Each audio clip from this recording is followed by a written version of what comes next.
So our single winding flight is now in its place.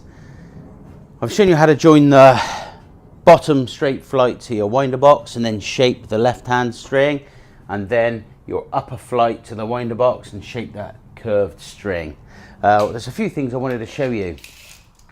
If you measure your floor to floor, which is what you've worked from all the way through, or what I've been working from all the way through, which is 1800 mil.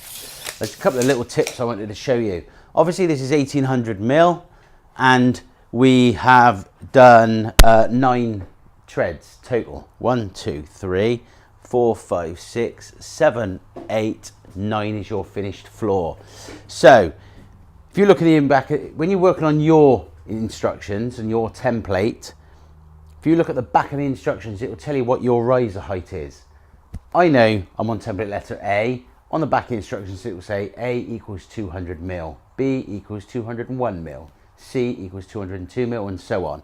So I'm at 200 mil, 200, 400, 600, 800, 1 meter, 1200, 1400, 1600, 1800. So they're all 200 mil increments. So a couple of things I just wanted to show you.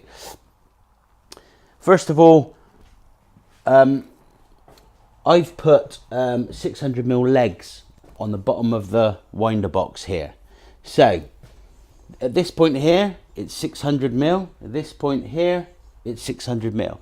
So when you're installing on site, you can either put legs on like this, or I didn't want to fix into obviously the walls, but you want to put possibly a cleat on the wall, nice and level. I would put it in at 580 mil and put a 20 mil packer on it, so you've got that adjustable movement, because you can see I'm off the floor here because the floor runs out.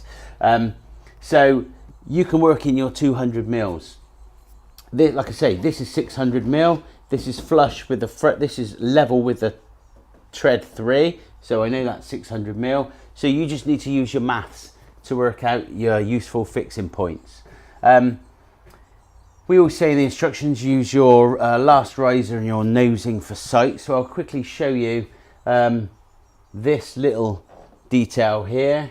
Your tread, you'll probably think you've done it wrong. Your tread ends further back than your hook cut, but basically that allows for your last riser.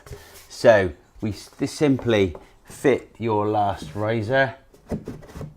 It goes in like that against your double trimmer, and your nose in, which comes in the kit, literally sits on top like so, and you fix that down, and that nose in is flush with your finished floor upstairs.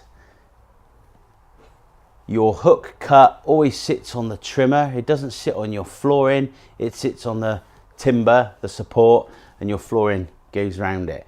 Obviously this little block which I've shown you to fit, you can take this off now. It's just a neat little trick. So when you're building your staircase, that upper flight, it sits on the trimmer, sits on the block, it can't go anywhere.